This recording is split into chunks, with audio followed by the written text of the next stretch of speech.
সিং নামে গাদা গাদা লোক খুন হয়ে গেল, কটা টিম পাঠিয়েছিলেন? আজকে বাংলায় একটা ইঁদুর কামড়ালেও আপনাকে 55টা 154টা টিম পাঠাতে হয়। লজ্জা করে না? আমাকে আপনারা যা ইচ্ছে বলুন, আমার গায়ে ফসকা পড়বে না। আমি মার খেতে খেতে একটা জীবন্ত লাশ হয়ে গেছি। আমি যতদিন বাঁচবো মানুষের কাজ করব।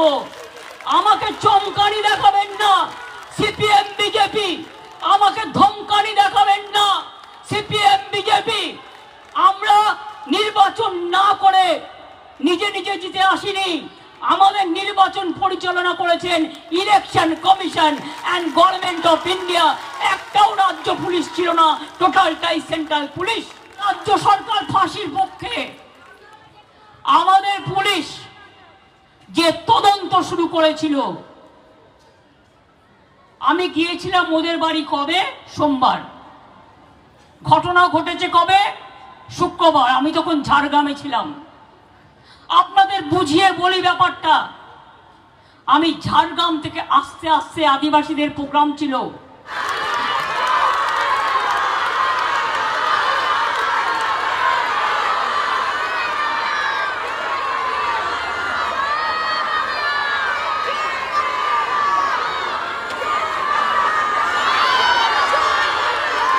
অনেক ধন্যবাদ আপনাদের।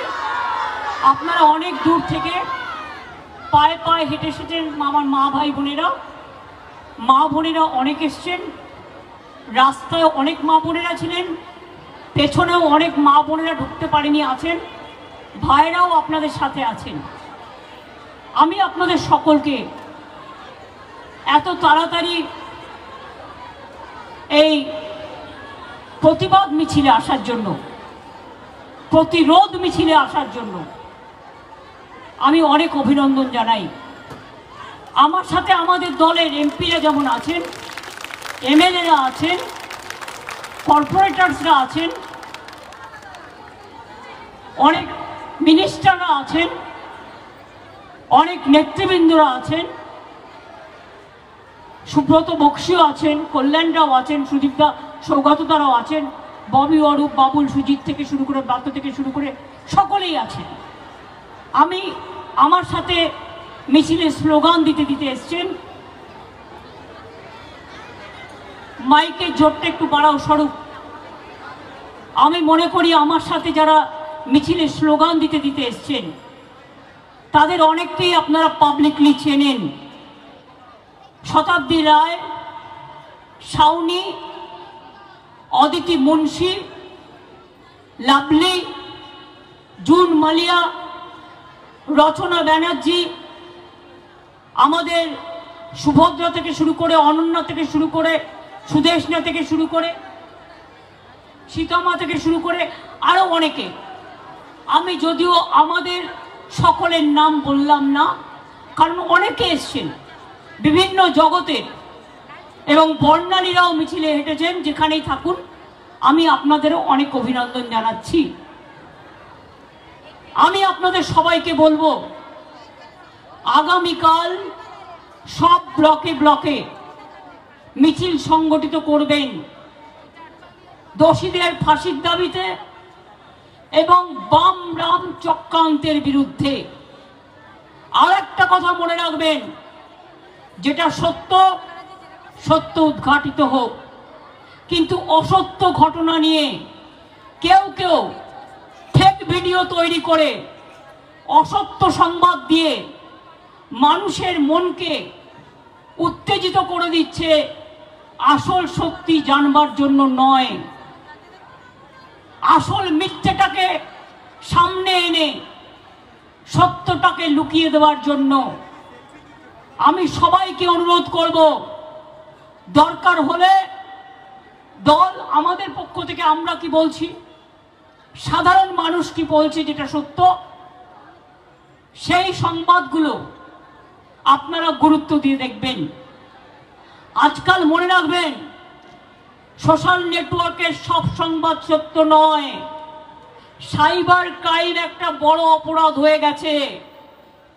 কোনো ঘটনাই ঘটেনি, অথচ ভিডিও করে ইউটিউবে কেউ কেউ পয়সা কমানোর জন্য, পয়সা কামানোর জন্য, রাজনীতি করবার জন্য বিভিন্ন টাকা দিয়ে ডিজিটাল প্ল্যাটফর্ম তৈরি করেছে, যারা পলিটিক্যাল পার্টি স্পন্সর্ড, বিজেপি এবং সিপিএম। এবং বিশেষ করে তারা কি করছে, টোটাল মিথ্যে ঘটনা বানিয়ে। এআইটা কি জানেন? এআইটা হচ্ছে আজকের দিনের সাইবার ক্রাইমের সবচেয়ে বড় ক্রাইম, আর্টিফিশিয়াল ইন্টেলিজেন্স। এটা মনে রাখবেন, এআই। মানসিকভাবে সুস্থ থাকাটা আপনার অধিকার। বেশি রাগ, দুঃখ, হতাশা, ভয়, অবসাদে মানসিক অসুস্থতার মধ্যে আনন্দ ফিরে পেতে আজই চিকিৎসা করুন। অনলাইনে কাউন্সেলিং এর সুযোগ রয়েছে। Get your mind's best friend, doctor B G. Dastidar. স্ক্রিনে দেওয়া নম্বরে যোগাযোগ করুন। দীর্ঘদিন ধরে সন্তানহীনতার সমস্যাতে ভুগছেন? আর দেরি না করে আজই চিকিৎসা করান। ভারতের অন্যতম প্রধান সারির আইভিএফ চিকিৎসক এবং গবেষক ডক্টর সুদর্শন ঘোষ দস্তিদারের থেকে 40 বছরের অভিজ্ঞতা আপনার সমস্যা সমাধান করবেই। স্ক্রিনে দেওয়া নম্বরে যোগাযোগ করুন। ধরুন আমি গেলাম না, আমি বললাম না, কিন্তু পুরোপুরি আমার ছবি দেখিয়ে, আমার গলার স্বর নকল করে নানা রকম কথা বলতে পারে। এই যুগটা অন্য যুগ, এটা কলিযুগ, মনে রাখবেন।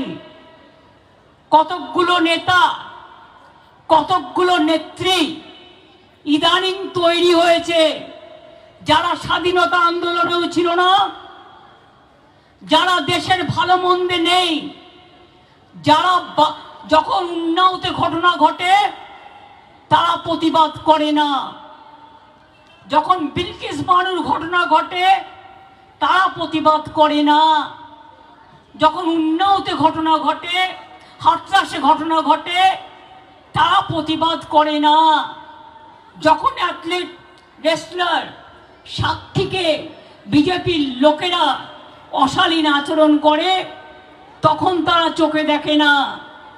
এমনকি আমাদের রাজার ভবনে যখন তার আন্ডারে কর্মরত মহিলা শ্রমিক, মহিলা কর্মচারী নির্যাতিত হয় তখনও তারা চোখে দেখে না, রাস্তায় নামে না, একটা কথা বলে না।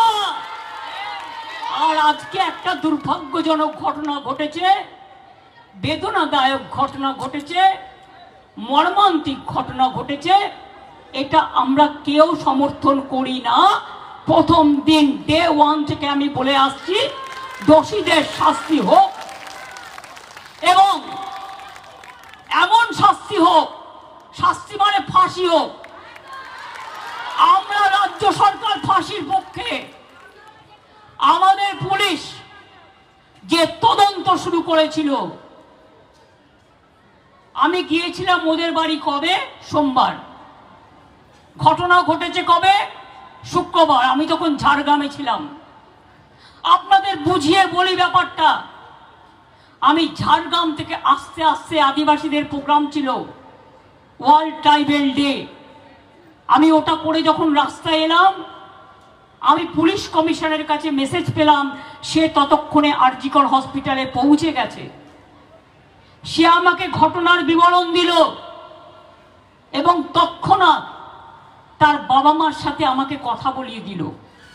আমি বাবা মাকে কথা দিলাম, এই ঘটনা আমরা নিন্দা করি এবং এই ঘটনার ফাঁসির ব্যবস্থা যাতে হয় কলকাতা পুলিশ তাই করবে।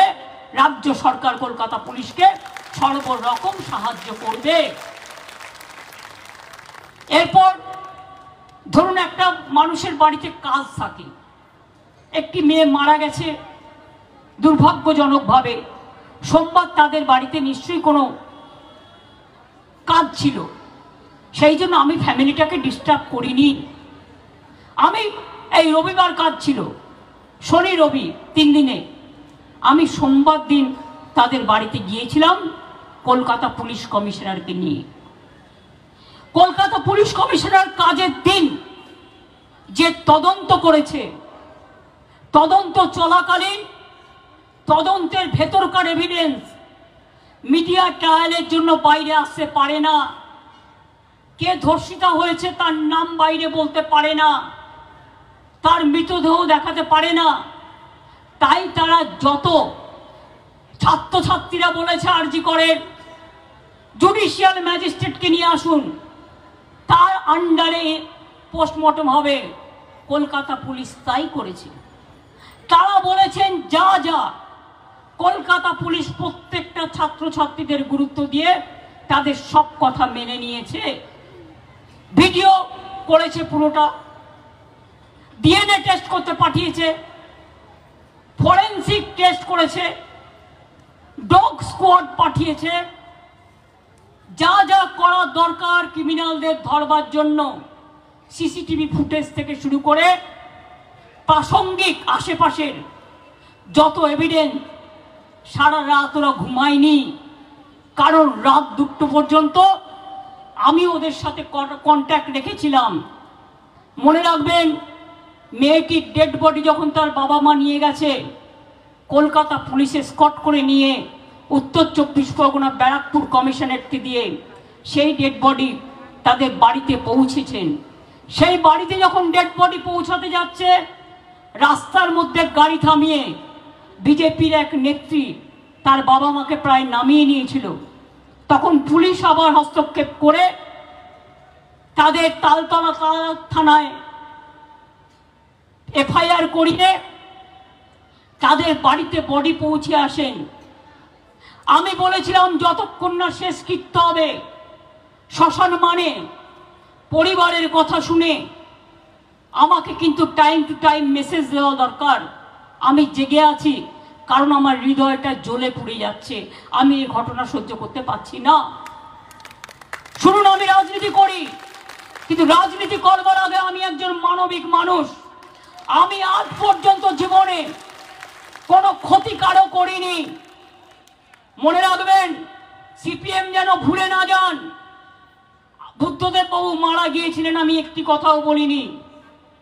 ক্ষমতা চলে যাওয়ার পর আমি বারবার তার বাড়িতে দেখতে গেছি, পলিটিক্যাল বিরোধী হলেও আমি হসপিটালে দেখতে গেছি, এবং মৃত্যুর সময় খবর পেয়ে আমি সেখানেও দৌড়ে গেছিলাম। আমাদের মিনিস্টাররা একেবারে প্রত্যেকটা কাজে বিধানসভা থেকে শুরু করে সব জায়গায় ছিলেন। বলুন তো, হাজরায় যখন আমাকে মেরে ফেলতে গিয়েছিল, কারা করেছিল? ক্ষমতায় কে ছিল? জোরে বলুন, কে ছিল? 92 সালের দাঙ্গায় যখন অনেক লোক মারা গেল, সিপিএম লুকিয়েছিল। আমি গিয়েছিলাম রাইটার্স বিল্ডিং এ, জ্যোতিবাবু বুদ্ধবাবুদের সাথে দেখা করে বলেছিলাম কিছু করতে হবে কিনা বলুন, এটা আমার অপরাধ? আমি হিন্দু এলাকায় গেছি, ওরা আমার গাড়ি ঘিরে ধরেছে। আমি মুসলিম এলাকায় গেছি, ওরা আমার গাড়ি ধরে ঘিরে ধরেছে, কিন্তু আমি ভয় পাইনি। আমি 6 দিন ধরে রাস্তায় ছিলাম এবং মানুষকে রিলিফ দিয়ে বেরিয়েছি। সিপিএম এর ক্ষমতা হয়নি।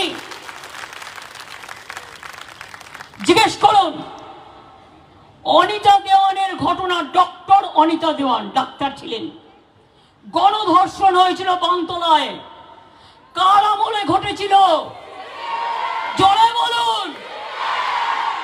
বানতলা থেকে ধানতলা কার আমলে ঘটেছিল? কুচবিহারের নার্স বর্ণালী দত্তকে খুন করেছিল কার আমলে? সিঙ্গুরে তাপসী মালিককে পুড়িয়ে ধর্ষণ করে হত্যা করেছিল কার আমলে? নন্দীগ্রামে মেয়েদের উপর গণধর্ষণ হয়েছিল কার আমলে? নন্দীগ্রামে গুলি চলেছিল কার আমলে? রঘুনন্দন তিওয়ারি মারা গিয়েছিল গুলিতে কাদের আমলে?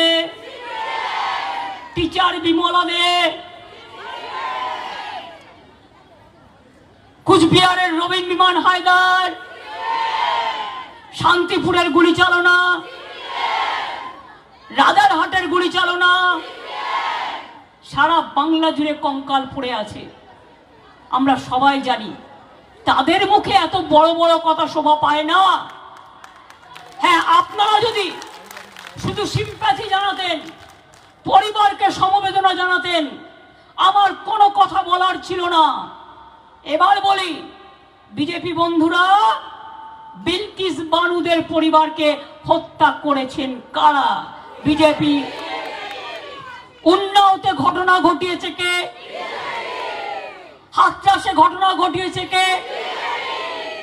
কাল মধ্যপ্রদেশে যে ঘটনা ঘটেছে দলিত মহিলার ওপর কে করেছে? উত্তরাখণ্ডের নার্সকে হত্যা করেছে, 9 দিন বাদে ডেড বডি পেয়েছে দর্শন করে, কার রাজ্য? উড়িষ্যায় কার রাজ্য?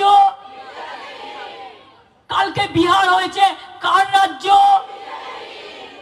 মণিপুর 1 মাস নেকেড প্যারেড করিয়েছে মেয়েদের এবং ধর্ষণ করেছেন, গণধর্ষণ করেছেন, কাদের রাজত্বে?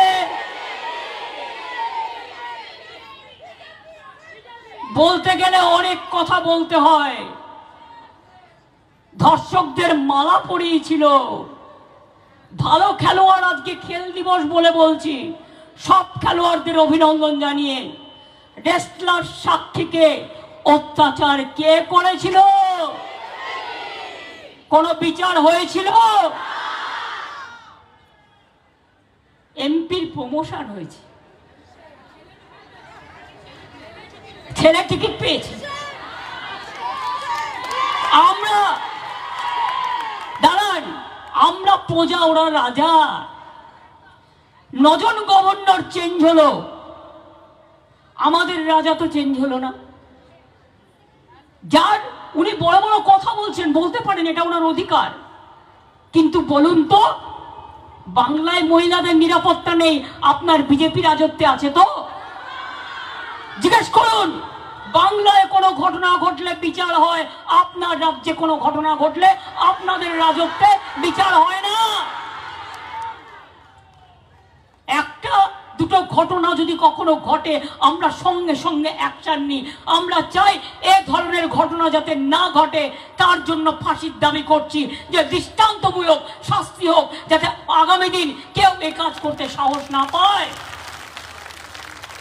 আর যে যেখানে কর্মরত, তাদের দায়িত্ব আছে তাদের বোনেদের দেখে রাখা, তাদের ভাইদের দেখে রাখা, তাদের কর্মচারীদের দেখে রাখা। তাদের এটা দায়িত্ব নয় একটা বোনকে বিপদে ফেলে দিয়ে শুধুমাত্র ভাঙচুর করা। আমি জানি সিপিএম আর বিজেপি ভাঙচুরটা করেছে, আরজি করে গিয়ে নাটক করেও যখন শেষ হয়নি। আমি সাধারণ মানুষের প্রতিবাদকে স্যালুট জানাই, সাধারণ মা বোনেদের, সেখানে আমার কিছু বলার নেই, নিশ্চয়ই তারা তাদের ঠিক কাজ করেছেন বলে আমার মনে হয়। কিন্তু বলুন তো, রাত্রি 1টার সময়, 12টার পরে সিপিএম এক ডিওয়াইএফ এর ফ্ল্যাগ নিয়ে, ভিডিওতে দেখা যাচ্ছে ডিওয়াইএফ এর ফ্ল্যাগ, আর বিজেপি নিয়েছে ন্যাশনাল ফ্ল্যাগ। ন্যাশনাল ফ্ল্যাগ সব জায়গায় পলিটিক্যাল কাজে ব্যবহার করা যায় না। ন্যাশনাল ফ্ল্যাগের কোড আছে, ন্যাশনাল ফ্ল্যাগকে মিসইউজ করেছে, পানিশমেন্ট হওয়া উচিত, এটা একটা ক্রিমিনাল অফেন্স। জাতীয় পতাকা নিয়ে কাউকে গুন্ডাগিরি করতে দেওয়া হয় না, জাতীয় পতাকাকে স্যালুট জানাতে হয়, সম্মান জানাতে হয়, মনে রাখবেন। মণিপুরে বিজেপি কটা টিম পাঠিয়েছিলেন? সিপিএম কটা টিম পাঠিয়েছিলেন? হাথরাসে কজনকে পাঠিয়েছিলেন? উন্নয়তে কাকে পাঠিয়েছিলেন? দিল্লিতে যখন এনআরসির নামে গাদা গাদা লোক খুন হয়ে গেল, কটা টিম পাঠিয়েছিলেন? আজকে বাংলায় একটা ইঁদুর কামড়ালেও আপনাকে 55টা 154টা টিম পাঠাতে হয়, লজ্জা করে না? আমাকে আপনারা যা ইচ্ছে বলুন, আমার গায়ে ফসকা পড়বে না। আমি মার খেতে খেতে একটা জীবন্ত লাশ হয়ে গেছি। আমি যতদিন বাঁচবো মানুষের কাজ করব। আমাকে চমকানি দেখাবেন না সিপিএম বিজেপি, আমাকে ধমকানি দেখাবেন না সিপিএম বিজেপি। আমরা নির্বাচন না করে নিজে নিজে জিতে আসিনি, আমাদের নির্বাচন পরিচালনা করেছেন election commission and government of India. একটাও রাজ্য পুলিশ ছিল না, টোটালটাই সেন্ট্রাল পুলিশ। আজকে হেলথ মিনিস্টার আপনি বড় বড় কথা বলছেন, কেন এখনো আমাদের ন্যাশনাল হেলথ মিশনের টাকা আটকে রেখে দিয়েছেন? জবাব দিন, জবাব দিন, জবাব চাই। আপনি ফোন করে করে বলেননি অনেক জায়গায় সব স্ট্রাইক বানাও। বিজেপি কি ভাবছেন বাংলাদেশে একটা দুর্ভাগ্যজনক ঘটনা ঘটেছে, এত ছাত্র মারা গেছে, আমরা বাংলাদেশ নিয়ে কথা বলতে পারি না? আমি বলিও না, তাই এটা দেশের ব্যাপার, দেশ দেখবে। কিন্তু আমরা শুধু ভদ্রতা করব আর আপনারা ভাববেন আমরা দুর্বল হয়ে গেছি, এটা নয়। সামলান দেশ, লজ্জা করে না? বাংলার কাছে, বাংলায় কোনো ঘটনা ঘটলে বাংলার রাজ্য সরকার, বাংলার প্রশাসন enough to tackle the situation, enough to take the action. কামদুনির কেসে আমরা দুজনকে ফাঁসি দিয়েছিলাম, জেনে রাখুন। কোর্ট দেয়নি দিতে, তারা দিয়েছিল যাবজ্জীবন। এবারে আমরা ছাড়বো না, এবারে আমরা চাই ফাঁসি দিতে হবে। আপনারা ধনঞ্জয় চ্যাটার্জিকে ফাঁসি দিয়েছিলেন, এইখানে দাঁড়িয়ে বুদ্ধদেব বাবুশ্রী বলেছিলেন মীরা দেবী, কিন্তু সত্যিকারের লোক কি শাস্তি পেয়েছিল? পায়নি। এই তো প্রতিদিন কাগজে আমি রোজ পড়ছি একটা করে স্টোরি, তারা লিখছেন এলাকা থেকে যে ভদ্রলোককে দিয়ে জোর করে মিথ্যে কথা বলানো হয়েছিল আর নির্দোষী লোক শাস্তি পেয়েছিল, সে বলছে আমার আজকে অপরাধ বোধ হচ্ছে। আর ধনঞ্জয় বাবুর বউ বলছে আমি অ্যাটলিস্ট শান্তি পাচ্ছি। এই কথাটা শুনে আমি আজও বেঁচে আছি, যাতে আমার শান্তি, আমার আত্মা শান্তি পায়। কি মনে করবেন না এত তাড়াতাড়ি সব ভুলে গেলেন? ন্যাশনাল কমিশন পাঠিয়ে দিয়েছে বিজেপি, সব লোকজন বিজেপির পার্টির পাঠিয়ে দিয়েছে অ্যাসোসিয়েশনকে, মেডিকেল অ্যাসোসিয়েশন, ওটাও বিজেপি দিল্লির। আমাদের মহিলা কমিশন তার আগে পৌঁছে গেছিল। নিয়ম হচ্ছে একটা মহিলা কমিশন কাজ করলে সেখানে দ্বিতীয়টা হয় না, একটা ইনভেস্টিগেশন চললে প্যারালাল আরেকটা চলে না, এটা সিস্টেম। আর কি করেছেন? হোম ডিপার্টমেন্ট থেকে বলছেন নাইটে কি হয়েছে আমাদের রিপোর্ট দাও। তোমার কাছে রিপোর্ট নেই? আহা, তুমি মহারাজ, তুমি সাধু, তুমি মহারাজ সাধু হলে আজ আমরা চোর বটে। জিজ্ঞেস করুন রিপোর্ট তুমি পাওনি? তোমার রাজা তো তোমাকে রিপোর্ট দেওয়ার জন্যই বসে আছে। তোমার এখানে আইবিএসবি নেই, তোমার এখানে বিএসএফ নেই, তোমার এখানে সিপিআই নেই, তোমার এখানে ইডি নেই, তোমার এখানে মিডিয়া কন্ট্রোল করার মিডিয়া নেই, সব আছে। তা সত্ত্বেও তুমি গভর্নমেন্টকে বলছো সেদিন রাত্রে কি ঘটেছিল, যা যা পুলিশের কাছে এভিডেন্স আছে পুলিশ সব দিয়ে দিয়েছে। এখন তুমি নাও না রিপোর্ট সিবিআই এর কাছে। একদিন গেছিলাম ওর বাড়িতে সোমবার, মাকে বলে এসেছিলাম, বাবাকে ওদের সাথে কথা বলে পারমিশন নিয়ে, যে আমাকে 4টে দিন টাইম দিন, রবিবারের মধ্যে যদি আমরা এই মামলার সবটা তদন্ত করে শেষ করতে না পারি আর ফাঁসির ব্যবস্থার জন্য বিচারালয়ে সবকিছু করতে না পারি, আপনি রবিবার দিন নিজেই সিবিআইকে দিয়ে দেবো। বলেছিলাম কি বলিনি? তাহলে আপনারা অপেক্ষা করতে পারতেন। সিপিএম পার্টি, বিজেপি পার্টি, আমি পরিবারকে দোষ দিই না। বলুন আপনারা, মঙ্গলবারের মধ্যেই আপনাকে কেস করে বলতে হলো সিবিআই চাই, পুলিশ অলরেডি 90% এভিডেন্স করে নিয়েছে। 34 জনকে ডেকেছিল, 164 জনের টিম তৈরি করেছিল গত 1 মাসে সিসিটিভি দেখবার জন্য, এবং তাছাড়াও আরো অনেককে ডাকার কথা ছিল। হসপিটালে যারা দায়িত্বে ছিলেন, ডাক্তার হোক, নার্স হোক, প্রিন্সিপাল হোক, এমএসভিপি হোক, তাদের সবাইকে ডাকার কথা ছিল। আপনারা তো সময়টা দিলেন না। ডেড বডি পোস্টমর্টেম আর হাসপাতালের এভিডেন্স নিতে ওদের 2 দিন টাইম লেগেছে। 3 দিনের দিন ওরা ডাক্তারদেরও ডেকেছে, 34 জনকে ডেকেছিল। এবং শুধু তাই নয়, এগুলো বাইরে বলা যায় না, ক্রিমিনাল এভিডেন্স ডিসক্লোজ হয়ে গেলে যে দোষী সে ব্যবস্থা নিতে পারে নিজের মতো করে, সাবধান হয়ে যেতে পারে। তাই পুলিশ বুদ্ধি করে যারা তদন্ত করেছিল সেই ভিডিও বাবা মাকে দেখিয়ে এসেছিল, সবটা দেখিয়ে এসেছিল যে আমরা কি করেছি না করেছি। রবিবার পর্যন্ত আমাকে সময় দিন, রবিবারের মধ্যে যদি না হয় আমি আপনাদের কাছে সিবিআইকে হ্যান্ড ওভার করে দেব। তার কারণ আমি চাই এই কেসের শাস্তি হোক, আমি রাজনীতি করতে চাই না। তর্স হইল না, রাজনীতি করতে গেলেন আর রাজনীতি করার নাম করে সারা বাংলায় আগুন লাগাতে চাইলেন।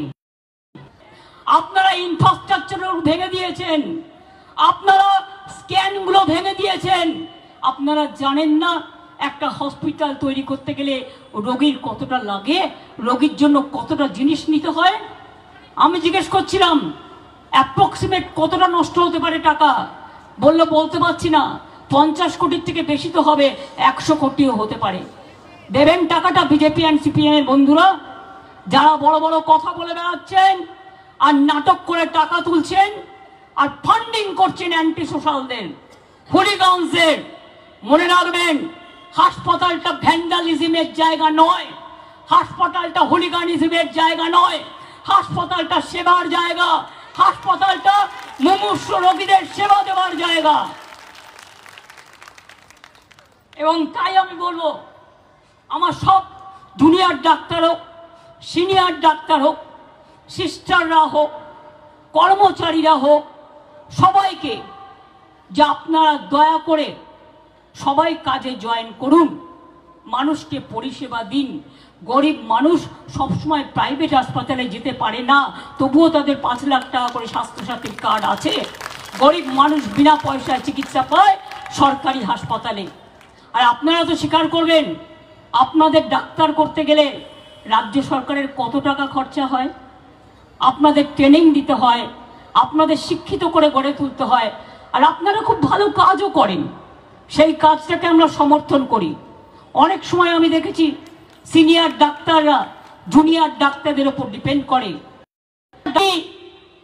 প্রিন্সিপাল ওভারঅল চার্জে থাকেন, HOD head of the department, এক একটা ডিপার্টমেন্টের হেডে যিনি থাকেন তিনি সবটা দেখেন সেই ডিপার্টমেন্টের। এছাড়াও মনে রাখবেন অন্যান্যরাও আছে, সিস্টারদেরও মাথার উপর একটা ইনচার্জ আছে। 4র্থ শ্রেণীর কর্মচারী থেকে শুরু করে সবার জন্যই আলাদা আলাদা ব্যবস্থা আছে। এই অবস্থায় একটা হাসপাতালে রাতে ওই ঘটনা ঘটলো কি করে? এটা তো আমার কাছে সব বড়। ডিউটিতে যারা থাকে তাদের প্রতি ঘন্টায় ঘন্টায় পেশেন্ট কেমন আছে, কোনো রকম প্রবলেম আছে কিনা তাদের দেখতে হয়। পুলিশের যেমন কোনো ছুটি নেই, ডাক্তারদেরও মনে রাখবেন অনেক কষ্ট করে কাজ করতে হয়। যেমন প্রেস মিডিয়ারও কোনো ছুটি নেই, ফায়ার ব্রিগেডেরও কোনো ছুটি নেই। এগুলো এসেনশিয়াল সার্ভিস। কিন্তু এটা নিয়ে রাজনীতি করতে নামলেন বলে আমাদের নামতে হলো প্রতিবাদ করতে। মনে রাখবেন, আন্দোলনের মধ্যেই আমার জন্ম আর আন্দোলনের মধ্যেই আমার মৃত্যু হবে। আপনাদের ক্ষমতা থাকলে আমায় শুধু গায়ে টাচ করে দেখবেন। রাজা থেকে দিল্লির নেতৃবৃন্দ, মেয়েটার পরিবারকে সমবেদনা জানা, সাথে সাথে ফাঁসি চাই। রবিবারের মধ্যে সিবিআই কে বিচার কমপ্লিট করতে হবে। আমাদের টার্গেট দিয়েছিল রবিবার। 17, 18 আমাদের প্রোগ্রাম দেয়া আছে। ফাঁসি চাই এই দাবিতে। 17 প্রোগ্রাম 2 থেকে 4টে, 18 তারিখে প্রোগ্রাম ধর্ণা 10টা থেকে 6টা, 19 তারিখে রাখি বন্ধন। ভাই বোনেরা শপথ নেবে রাখি বন্ধনের মধ্যে দিয়ে বাংলার সম্মান রক্ষা করব, বাংলার নামে বদনাম করতে দেব না, বাংলাকে অসম্মান করতে দেব না। আর ভাই বোনের রাখি বন্ধন করে বললেন, একটা বোনের গায়ে কেউ হাত দিলে আমার শত সহস্র ভাইরা আছে, তারা এগিয়ে আসবে, আমার শত সহস্র বোনেরা আছে, তারা এগিয়ে আসবে। এটা একটা সামাজিক ব্যাধি, অসামাজিক ব্যাধি। উত্তরপ্রদেশে উত্তরাখণ্ড কাল নদিন আগে একটি নার্সকে নিয়ে নার্সের বডিটাই পাওয়া যায়নি, নদিন পরে বডি পাচ্ছে। আগে পেলে মানুষ যদি উত্তেজিত হতো, আমরা তো এসব করি না, আমরা এসব করি না। নন্দীগ্রামে গুলি চলার পর কাউকে ঢুকতে দেননি আপনারা, সিঙ্গুরে আমায় ঢুকতে দিতেন না, ওই ডানকুনি টোল ট্যাক্সের কাছে আটকে দিতেন। মাইতিপাড়া যখন আমি নন্দীগ্রামে গুলি চললো আর 10 জনকে তুলে নিয়ে গিয়ে গঙ্গায় কেটে ভাসিয়ে দিল, প্রেসকেও ঢুকতে দেননি। প্রেস মিডিয়া সেদিন যারা ছিলেন তাদের মনে আছে, তাদের চণ্ডীপুরে দাঁড় করিয়ে দেওয়া হয়েছিল আর আমাকে কোলাঘাটে দাঁড় করিয়ে দেওয়া হয়েছিল। তারপরে আমি স্কুটার করে করে, সাইকেল করে করে অনেক গ্রামের ভেতর ভেতর দিয়ে যখন তমলুকে গেলাম, হাসপাতালে গিয়ে পৌঁছালাম, তাও সেদিনও আমাকে নন্দীগ্রামে যেতে দেওয়া হয়নি। আগের দিন কোলাঘাটে আটকে দিয়েছিল। আমি কৃতজ্ঞ গোপাল কৃষ্ণ গান্ধীর কাছে, তিনিও সেদিনকে এখানকার রাজা ছিল, তফাৎ এটাই। তিনি সেদিন ফোন করে আমাদের একজন নেতাকে বলেছিলেন, ওকে এক্ষুনি, তখন রাত 2টো, কোলাঘাট থেকে সরে যেতে বলো, কারণ ওদের কাছে পেট্রোল বোম আছে, ওরা যে কোনো মুহূর্তে মারবে, ওরা মদ খেয়ে সব বসে আছে। আমি রাজ্যপালের কথা শুনে কোলাঘাট গেস্ট হাউস, আমাদের স্টেট, ওই একটা ছোট বিদ্যুতের গেস্ট হাউস আছে, বুক করে রেখেছিলাম। ওমা ওখানে গিয়ে দেখি আমরা ঢুকতে পারছি না, গেটটা পুরো একটা বড় বাস দিয়ে আটকে রেখে দিয়েছে। তার মানে আপনাকে যেতে হলেও লাগেজ নিয়ে ওই বাসটা টপকে আপনাকে যেতে হবে। তাই আমরা গিয়েছিলাম, এরা কম করেনি। আজকে যারা এদের মধ্যে নতুন এসছেন তাদের কাছে অনুরোধ করব, দাদাদের ইতিহাসটা ভালো করে পড়ুন, ভালো করে জানুন, বামপন্থী সরকারের রাজত্বকালে জানুন ভালো করে। চোখ উপড়ে নিয়েছিল, হাত কেটে দিয়েছিল, পুকুরে বিষ মিশিয়ে দিয়েছিল,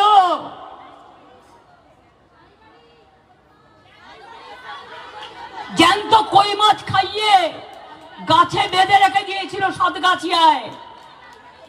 আমি নিজে গিয়েছিলাম আমতায়, 10 জনের হাত কেটে দিয়েছিল, পোস্টার লিখেছিল বলে।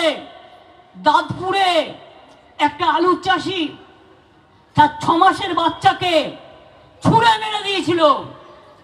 আর মেমারির করেন্দার ঘটনা এখনো আমি ভুলিনি, তখন 4 জন নকশালপন্থী মারা গিয়েছিলেন। আমি সেখানেও গিয়েছিলাম, দেখেছিলাম একটি বাচ্চাকে মুড়ির টিনের মধ্যে গলিয়ে ফেলে রেখেছিল।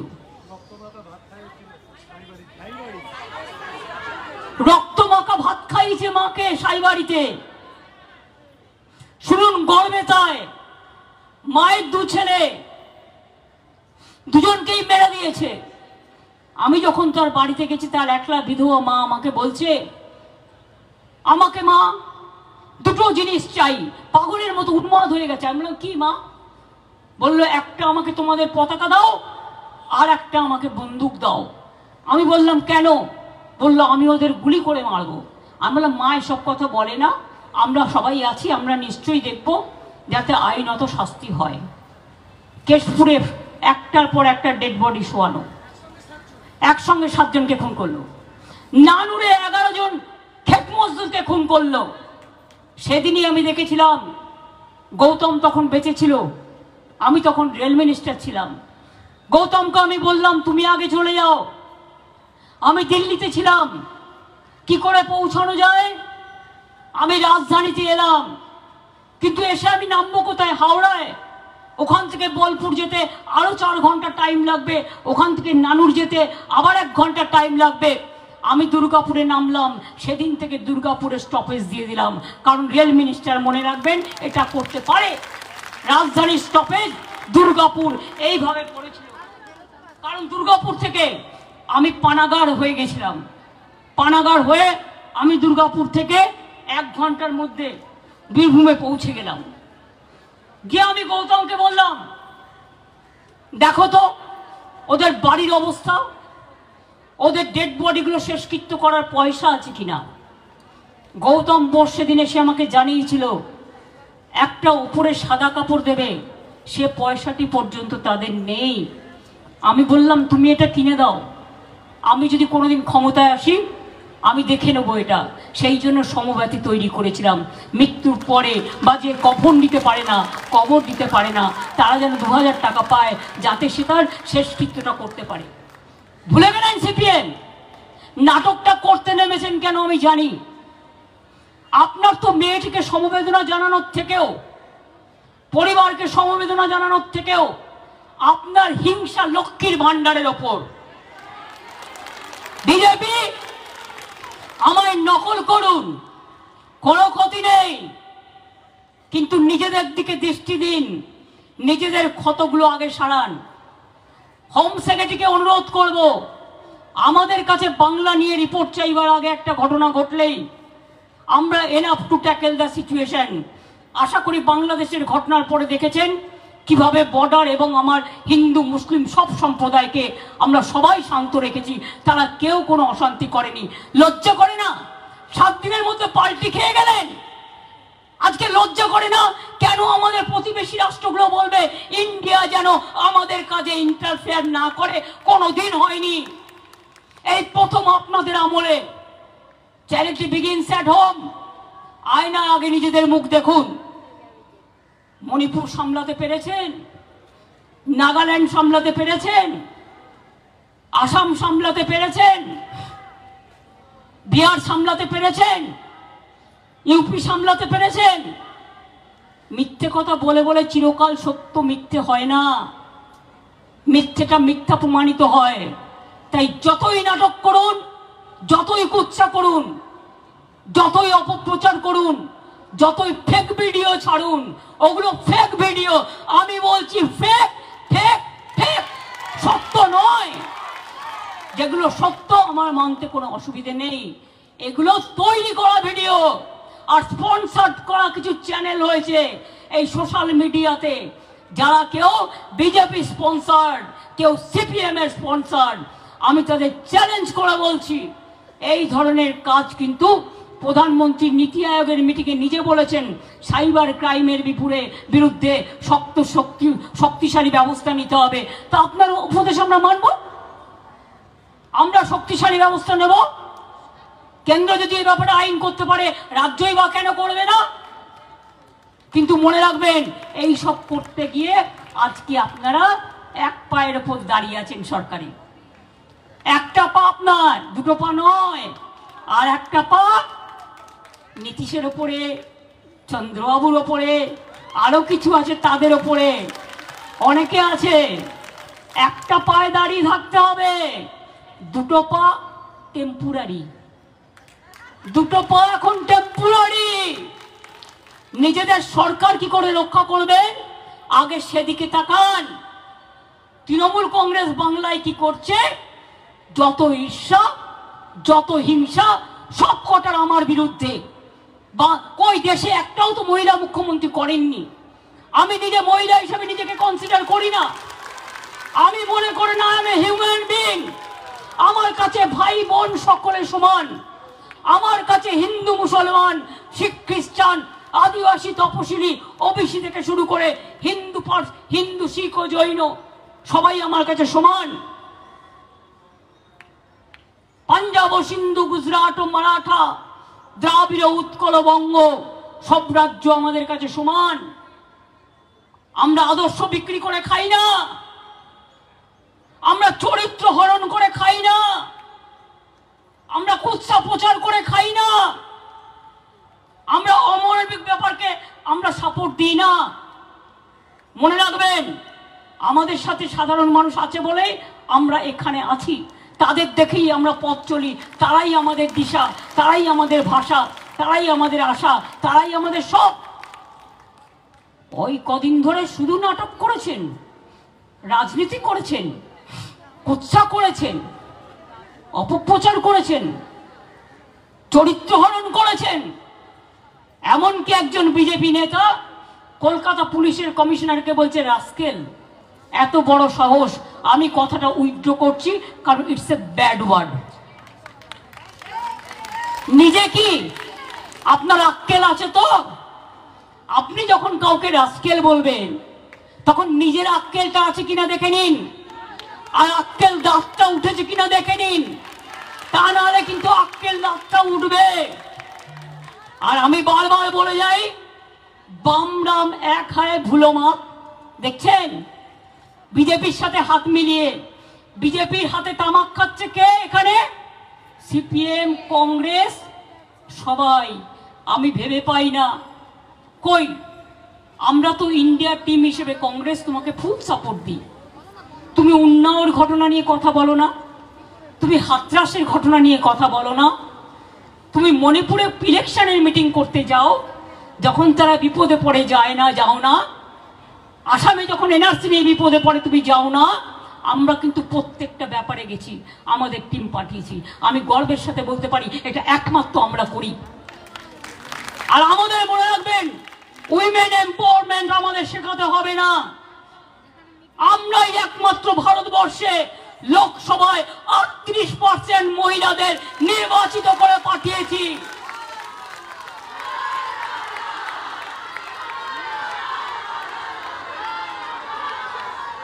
মহিলাদের ম্যাটারনিটি লিভ, বাচ্চাকে মানুষ করার জন্য ছুটির দিন 731 দিন সম্ভবত, এটা আমরা করেছি। পঞ্চায়েত মিউনিসিপ্যালিটিতে 50% রিজার্ভেশন ফর উইমেন আছে, কোনটা করিনি? স্বাস্থ্যসাথী সব মহিলা পায়, মহিলারাই হচ্ছেন স্বাস্থ্যসাথী কার্ড হোল্ডার তার পরিবারের জন্য, লিডার অফ দ্য ফ্যামিলি। মহিলাদের লক্ষ্মীর ভান্ডার, মহিলাদের কন্যাশ্রী, সাইকেল, সবুজশ্রী, ট্যাব থেকে শুরু করে কি নেই? বিয়ের সময় টাকা ছেলেদেরও আছে, স্বাস্থ্যসাথী ছেলেদেরও আছে, শিক্ষাশ্রী, মেধাশ্রী, যজ্ঞশ্রী, স্বামী বিবেকানন্দ স্কলারশিপ। ইলেকশনে মনে আছে, ইলেকশন আমি যখন দুর্গাপুরে ইলেকশন অ্যানাউন্স হয়েছে, হঠাৎ একটা বিচার চলে এলো, কি না, তো 26,000 টিচারের চাকরি বাতিল ইলেকশনে রাজনীতি করবার জন্য। আমি সেদিনই বলেছিলাম শেষ পর্যন্ত লড়বো যাতে ছাত্র ছাত্রীদের চাকরি না যায়। আমাদের এখনো 1 লক্ষ টিচার আমরা নেওয়ার জন্য বসে আছি। যেই কিছু রিক্রুটমেন্ট করতে যাচ্ছি, চলে যাচ্ছে, একটা করে পিল খাচ্ছে, একটা করে পিল খাচ্ছে। 10 লক্ষ চাকরি গভর্নমেন্ট আমি দিতে পারি, আমার কাছে রেডি আছে। একটা চাকরি দিতে গেলে সিপিএম এর পিল খাচ্ছে। কি লয়ার মহাশয় কত টাকা খেয়েছিলেন? গরিব ছাত্র ছাত্রীদের কাছে বিচার দিয়েছিলেন। আমি তাদের চাকরির জন্য ব্যবস্থা করেছিলাম বলে আপনারা গিয়ে আমার বিরুদ্ধে কেস করলেন। আপনি যখন কলকাতার মেয়র ছিলেন ভুলে গেছেন? ফলস বার্থ সার্টিফিকেট কে দিয়েছিল? জন্মের বার্থ সার্টিফিকেট আপনি আপনার সময়। আমি ভদ্র বলে কিছু করিনি, ববি বসে আছে, যদিও আমি মিথ্যে কথা বলি আমার 2টো কান যেন কেটে দেয়। কারণ যাদের 1 কান কাটা আর 1টা কান কাটার ভয় থাকে, আর 2টো কান কেটে দিলে আমার একটুও ভয় থাকবে না। আজকে ইনকাম করে বেড়াচ্ছেন, কলকাতা জলে ভাসছে 1 কোমর জল। আপনি কোথায় থাকতেন? বলে দেবো নাকি গোপন কাহিনীগুলো? না, বলবো না। এটা আমার ভদ্রতা নয়, এটা আমার সৌজন্যতা, মাফ করে দিলাম। কাজেই মনে রাখবেন, এসব ঘটনা আমাকে দিয়ে বেশি করে বলালে আমাকে শান্ত থাকতে দিন। আমি যত শান্ত থাকি তত আপনাদের মঙ্গল। আর আমায় যদি আঘাত করেন, আমি হয়ে যাই টর্নেডো, আমি হয়ে যাই টর্পেডো, আমি হয়ে যাই সুনামি, আমি হয়ে যাই সাইক্লোন, আমি হয়ে যাই জীবন্ত লাশ। নিজেকে কেয়ার করি না, মানুষকে কেয়ার করি, এটা মনে রাখবেন।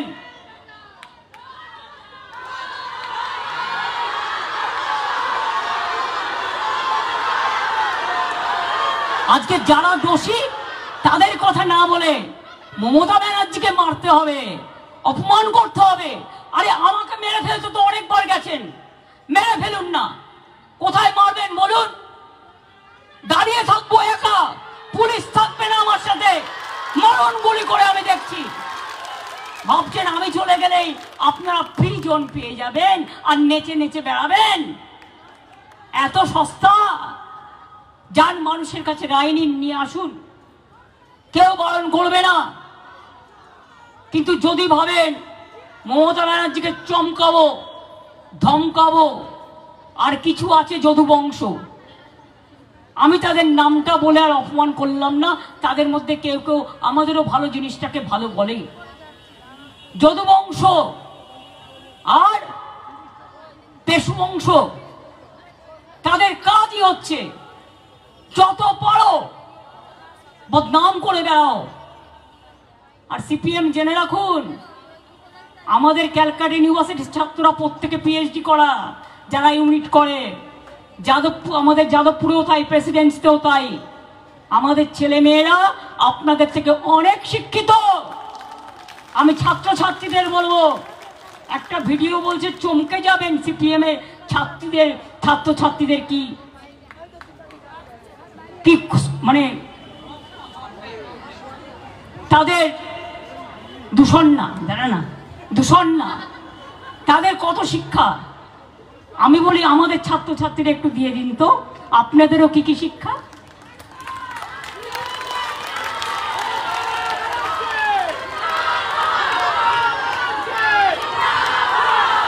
কান টানতে গেলে মাথা আসবে, মনে রাখবেন। আমি নির্দেশ দিইনি বলে একতরফা আমাদের দল সবকিছু সহ্য করে গেছে। আমাদের ভালোবাসেন যারা, অনেক দলের বাইরেও মানুষ আছেন, তারা সহ্য করে গেছেন, তারা একটা কথাও বলেনি। একতরফা আমাদের বিরুদ্ধে মিডিয়া থেকে সোশ্যাল মিডিয়া মিথ্যে প্রচার হয়েছে। আর আমি যদি ইনস্ট্রাকশন দিই, এ তো আজকে দেখেছেন একদিনের ঘটনা, মাত্র একটা বেলার ঘটনা, তাও কলকাতায়, এইটুকু নিয়ে। তাহলে বুঝতে পারবেন কত ধানে কত চাল। না, আমি চাই না কারো বিরুদ্ধে কুৎসা করতে, অপপ্রচার করতে, অশান্তি করতে। নিজের গায়ে থুতু ফেললে, থুতুটা অপরের দিকে ফেললে নিজের গায়ে লাগে। আমাদের দায়িত্ব শান্তি রক্ষা করা, আমাদের দায়িত্ব মানুষকে বিচার দেওয়া, আমাদের দায়িত্ব মানুষ যাতে স্বস্তিতে থাকে তার ব্যবস্থা করা, আমাদের দায়িত্ব বিচারের বাণী যেন নীরবে নাভিতে না কাঁদে। Let them work impartially. And राजा महाशय एवं होम मिनिस्टर, आपका जानकारी के लिए हम कहेंगे कि ये मैटर अभी सब जुडिस है, सीबीआई को इंक्वायरी करने के लिए दिया गया है। हमें चाहती है कि कानून आप हाथ पे मत लो, आपको लोगों को भी मत लेने बोलो। आप मेहरबानी करके सीबीआई को देके हमारा पुलिस जो 90% निपटाया है उसको आप जल्दी से जल्दी संडे का अंदर उसको निपटा दीजिए और उसको फांसी में चढ़ा दीजिए, ये हमको कहना है। এবার বলুন, দোষীদের ফাঁসি চাই, দোষীদের ফাঁসি চাই, দোষীদের ফাঁসি চাই, দোষীদের ফাঁসি চাই। মাইকে লাগাও, সাউন্ডটা দাও ওই মাইকে। দোষীদের ফাঁসি চাই, দোষীদের ফাঁসি চাই। রামবামের চক্রান্ত ব্যর্থ করুন, রামবামের চক্রান্ত ব্যর্থ করুন, কুৎসাকারীদের ব্যর্থ করুন, বাংলা মাকে অসম্মান করা। बीजेपी जवाब दो, जवाब तुम्हें देना पड़ेगा, जवाब चाहिए, जवाब दो, जवाब चाहिए, जवाब दो, जवाब चाहिए, जवाब दो। শুনুন, আমার দুটো দিক। আমি একটা হচ্ছে তৃণমূল কংগ্রেসের চেয়ারম্যান, আর একটা পশ্চিমবাংলার মুখ্যমন্ত্রী। সরকারি কথা যা বলার অল্পের মধ্যে বুঝিয়ে আপনাদের বলেছি।